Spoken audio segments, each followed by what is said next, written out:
자, 생명 40일 4주차 6번째 날 내용으로 영혼에서 영원에 이르는 치유라는 제목으로 우리가 말씀을 잠시 생각해 보겠습니다.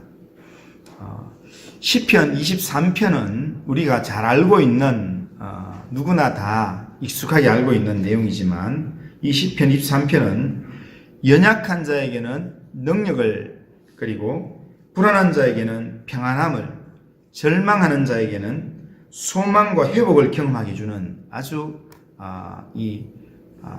유익한 말씀입니다.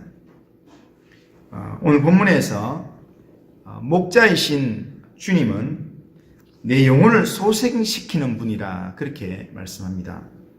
3절에 보면 내 영혼을 소생시키시고 자기 이름을 위하여 의의 길로 인도하시는도다 그렇게 말씀합니다. 여기서 소생시킨다 이 말은 영혼에 새로운 생기를 불어넣어준다 이런 말입니다. 바짝 마른 나뭇잎처럼 생기가 전혀 없는 영혼들, 삶의 진액이 다 빠진 영혼들, 인생의 연료통이 고갈된 사람들을 죽음 직전에서 회복시킨다, 그런 뜻이 소생시킨다라는 뜻입니다. 근데 여기서 소생시키는 대상이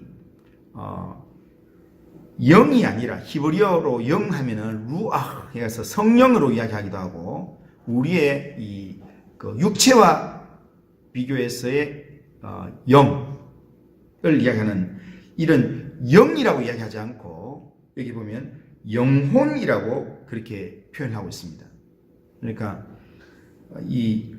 지금 하나님께서 우리를 회복시키는 게 우리의 영을 회복시키는 게 아니라 우리의 영혼을 회복시킨다라는 말씀을 쓰고 있습니다. 이 단어 하나에 그냥 우리를 회복시킨다라는 그냥 의미를 좀 더 세부적으로 우리의 영을 회복시킨다 이렇게 표현하는 게 아니라 우리의 영혼을 회복시킨다라는 내용으로 그렇게 말씀하고 있다는 겁니다. 그러니까 하나님이 내 영혼을 소생시킨다라는 그 말의 뜻은 그냥 실체가 없고 추상적인 영적인 대상이 아니라 우리의 이 속과 바깥, 그리고 우리의 전인격을 살린다라는 그런 의미가 담겨져 있습니다. 그러니까 우리의 이 속 사람도 회복시키고 우리의 겉 사람도 회복시키고, 그런 의미에서 지금 영혼이라는 단어를 쓰고 있다는 겁니다. 다윗은 시편을 통해서 이런 통전적인 그런 의미의 경험들을 많이 고백하고 있습니다. 시편 41편 3절에 보면 여호와께서 그를 병상에서 붙드시고 그가 누워있을 때마다 그의 병을 고쳐주시나이다 그렇게 이야기합니다. 하나님은 지금도 하나님의 뜻을 따라서 우리를 고쳐주시는데 우리의 육신적인 부분도 고쳐주시고 우리의 전인격적인 존재 전체도 하나님께서 고쳐주신다는 겁니다. 그런 분이 우리의 목자가 되셔서 우리를 치유하기를 원하신다는 겁니다. 그리고 또 오늘 이 시편 23편에서는 목자이신 주님은 사망의 음침한 골짜기에서 주님과 더 친밀한 관계를 맺게 해주십니다. 4절 5절을 보면 내가 사망의 음침한 골짜기로 다닐지라도 해를 두려워하지 않을 것은 주께서 나와 함께 하심이라. 주의 지팡이와 막대기가 나를 안위하시나이다. 주께서 내 원수의 목전에서 내게 상을 차려주시고 기름을 내 머리에 부으셨으니 내 잔이 넘치나이다. 이렇게 고백합니다. 그런데 이것은 지금 이 4절 5절의 내용은 내 영혼이 소생될 때 주어 따라오는 하나의 축복의 내용입니다. 그런데 여기에 이 내용이 하나님의 축복의 내용인데 나한테 굉장히 어렵고 사망이 엄침한 골짜기 같은 이런 골짜기에서도 주님이 더 치밀하게 나에게 다가오는 그런 내용으로 지금 나에게 상을 차려주시고 잔치를 베풀어주시고 하는 그런 내용이 나오는데, 그런데 이 표현에서도 굉장히 치밀한 표현을 쓰고 있습니다. 우리가 지금 이 한글 성경을 읽으면 표현이 잘 되지 않는데 4절 5절에 보면 주께서라는 단어가 실제로는 3인칭이 아니라 2인칭으로 되어 있습니다. 그러니까 1절에서 3절까지는 하나님을 표현할 때에 3인칭으로 표현하고 있습니다. 1절에서 3절까지는 3인칭으로 표현하고 있는데 4절, 5절에서는 하나님을 2인칭으로 굉장히 가깝게 표현하고 있습니다. 그래서 우리가 이렇게 하나님을 당신 이렇게 표현하면 좀 불경스럽다고 생각해서 그래서 극존칭으로 주님, 주의 지팡이, 주께서 이렇게 표현했는데 실제로는 우리가 이해하기 쉽게 우리가 읽으면 어떻게 되는가 하면 4절, 5절을 우리가 이해하기 쉽게 읽으면 내가 사망의 음침한 골짜기를 지날지라도 해를 두려워하지 않을 것은 당신께서 나와 함께 하시기 때문입니다. 당신의 지팡이와 막대기로 나를 지켜주십니다. 당신께서 원수들이 지켜보는 가운데서 내게 잔치를 베풀어 주십니다. 이런 표현입니다. 그러니까 지금 내 영혼을 소생시키면서 하나님께서 내게 주시는 복이 사망의 음침한 골짜기 같은 그런 곳에서도 원수 앞에서도 하나님께서 나한테 굉장히 친밀하게 나한테 은혜를 베풀어 주시는 그런 회복을 주신다는 겁니다.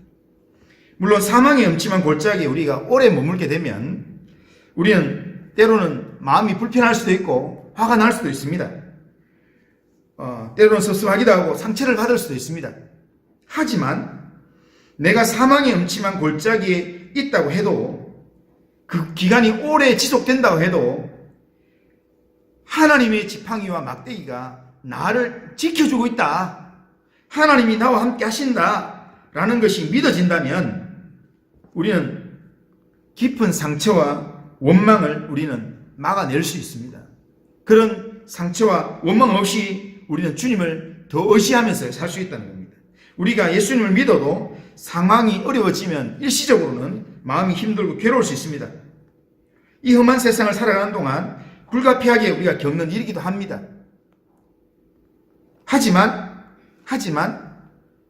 하나님께서 나와 함께 하신다는 사실을 우리가 믿게 될 때, 믿어질 때 우리의 심령 가운데 하나님 주시는 치유가 우리 마음 가운데 회복의 은혜로 주어진다는 겁니다. 그래서 야고보 사도는 야고보 1장 2절에서 이렇게 얘기합니다. 내 형제들아 너희가 여러 가지 시험을 당하거든 온전히 기쁘게 여기라 라고 권면합니다. 그러면서 그렇게 해야 되는 이유, 그 이유를 그 다음 절에서 이야기하는데 야고보서 1장 3절 4절에 보면 이는 너희 믿음의 시련이 인내를 만들어내는 줄 너희가 알미라. 인내를 온전히 이루라. 이는 너희로 온전하고 구비하여 조금도 부족함이 없게 하려 함이라. 그렇게 말씀합니다.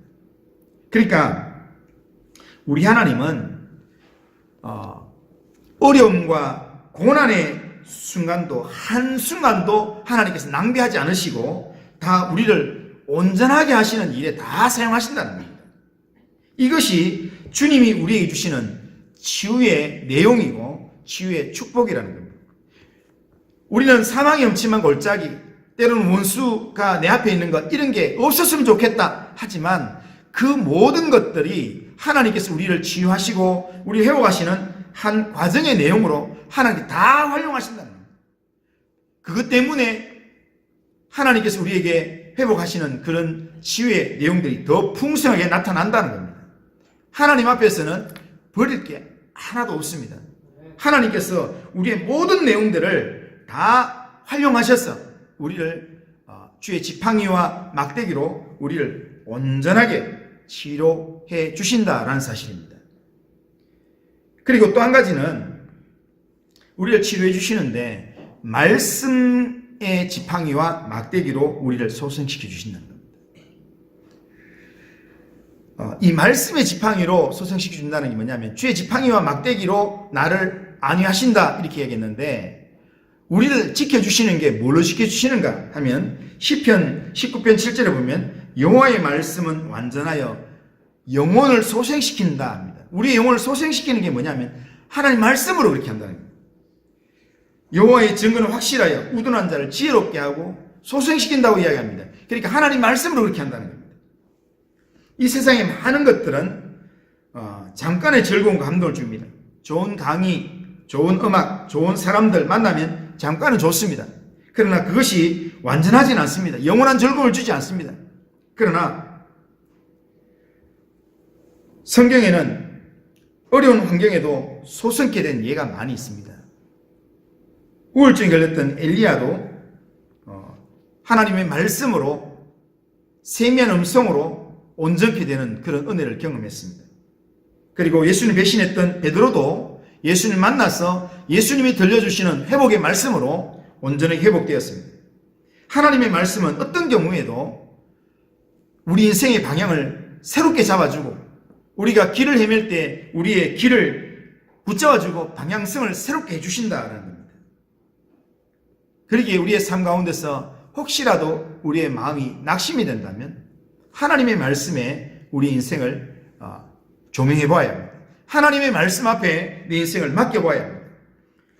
시편 기자가 말씀을 통해서 소생한 사연을 들어보면 시편 42편에 보면 우리 보고 우리가 내 영혼아 어찌하여 불안해하는가 하면서 거기 결론으로 이야기하는 게 42편 11절에 보면 내 영혼아 네가 어찌하여 낙심하며 어찌하여 내 속에서 불안해하는가 너는 하나님께 소망을 두라 나는 그가 나타나 도우심으로 말미암아 내 하나님을 여전히 찬송하리로다. 그렇게 합니다. 불안하고 염려가 있고 그런데 하나님을 말씀이 육신이 되어 우리 가운데 오신 하나님을 우리가 소망하고 하나님을 바라보기 시작할 때 그럴 때 우리가 찬송하게 되고 불안을 뛰어넘게 된다는 겁니다. 그게 하나님께서 우리의 마음 가운데 주시는 심령의 치유의 은혜라는 겁니다. 우리는 하나님께 소망을 둬야 합니다. 하나님의 말씀에 소망을 둬야 합니다. 그럴 때 하나님께서 우리 영혼을 소생시키는 그런 은혜 역사를 만들어 주실 것입니다. 말씀을 통해서 우리가 소생된다라는 것, 그게 어떤 내용인가 하면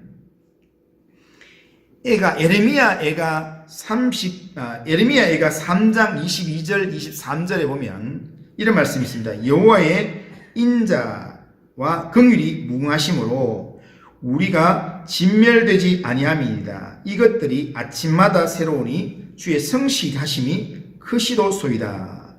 지금 예레미야 애가는 예루살렘 성이 멸망을 당하고 예레미야가 울면서 통곡하면서 불렀던 슬픔의 노래입니다.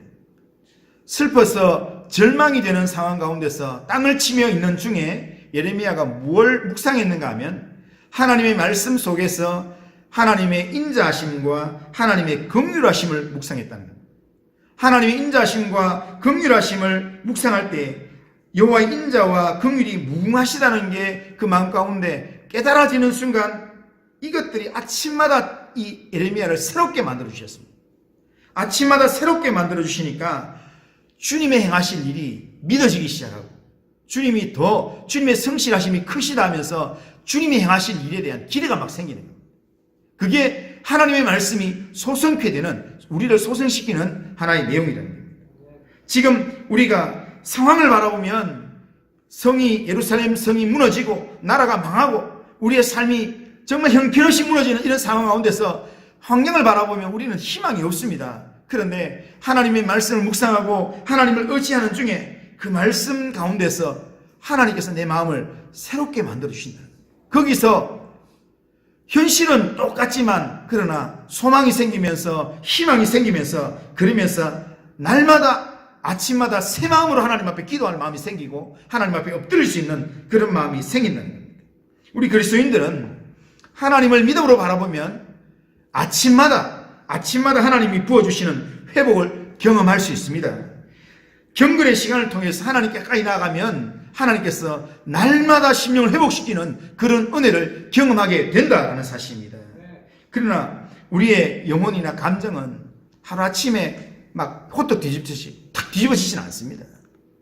금방 헤어지더라도 또 넘어지기도 하고 하지만 그러나 우리의 마음이 온전히 회복되기 위해서는 우리가 날마다 하나님의 말씀에 꾸준하게 그렇게 뿌리를 내릴 수 있어야 합니다. 하나님의 말씀에 은혜를 받고 하나님의 말씀을 의지해서 계속 하나님을 묵상하는 그런 연습을 해 나가다 보면 그러다 보면 온전한 회복이 우리의 삶 가운데 은혜로 주어지게 된다는 사실입니다. 다윗은 정말 승승장구했던 그런 사람이었습니다. 부족할 것이 없었던 그런 사람이었습니다. 그러나 다윗이 그런 삶을 살 수 있었던 비결이 뭐냐면은 다윗은 1절에서 이렇게 고백합니다. 여호와는 나의 목자시니 내게 부족함이 없으리로다. 다윗은 원래 다윗이 대단한 사람이어서 승승장구한 사람이 아니라 다윗은 목동 시절부터 늘 언제나 고백하면서 하나님이 나의 목자입니다. 하나님께서 내 인생을 인도하시는 분입니다. 이것을 늘 고백하면서 하나님의 말씀에 귀를 기울이고 그렇게 살아갈 때 하나님께서 다윗의 인생을 하나님께서 날마다 붙들어 주시고 소생시켜 주시고 붙들어 주시고 인도해 주심으로 말미암아 다윗이 늘 하나님과 호흡하는 그런 믿음의 삶을 살 수 있었고, 그리고 그 삶이 다윗이라는 위대한 승승장구하는 그런 다윗이 되게 했습니다. 그리고 그렇게 하나님은 나의 목자시 내가 부족함이 없다는 선언을 통해서 그런 믿음으로 살아가니까 그렇게 살아가는 사람에게 하나님 주시는 궁극적인 은혜가 뭐냐면, 궁극적으로 뜨게 만들어주는 게 뭐냐면 영혼에 대한 눈을 뜨게 만들어주신다는 겁니다. 그래서 다윗이 여호와는 나의 목자시니 내가 부족함이 없으리로다, 그 고백을 하면서 맨 마지막 고백이 뭐냐면 나의 선하심과 인자하심이 정녕 나를 따르니 내가 여호와의 집에 영원히 살리로다, 이 고백을 한다는 겁니다. 영원히 사는 거기에 관심을 가지게 되고 거기에 영적인 눈을 뜨게 된다는 겁니다. 우리가 하나님의 말씀을 의지하면서 그렇게 하나님께 날마다 조금씩 가까이 가고 말씀이 나를 소성시켜주는 그런 은혜를 경험하면 우리가 영원에 대한 눈을 뜨게 됩니다. 하나님께서 우리 영혼을 소생시키셔서 결국에는 영혼을 바라보게끔 그렇게 치유해 주신다는 것입니다. 우리는 이 치유 주간을 마무리하면서 우리가 이웃의 아픔을 함께하는 그런 치유자가 되기 위해서는 우리가 먼저 하나님의 은혜 앞에 우리가 치유자가 되어야 합니다. 치유받은 자가 되어야 합니다. 우리가 하나님의 은혜 앞에 치유받은 자가 되어서, 그래서 우리 영혼을 소생시켜 주시는 주님의 은혜를 경험해야 합니다. 그리고 주님께서 우리의 영적인 눈을 열어서 영혼을 보게 하는, 우리 영적인 귀를 열어서 영혼의 생명의 말씀을 듣게 하는 하나님의 은혜를 맛보아야 합니다. 그럴 때 그 은혜가 나로 하여금 이웃의 아픔을 함께 할 수 있는 그런 치유자의 삶을 살게 만들어 주신다는 겁니다.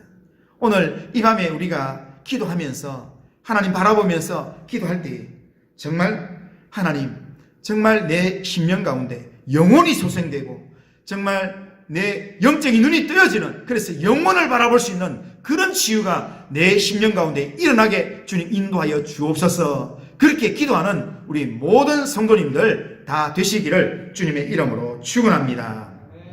자, 우리 같이 한번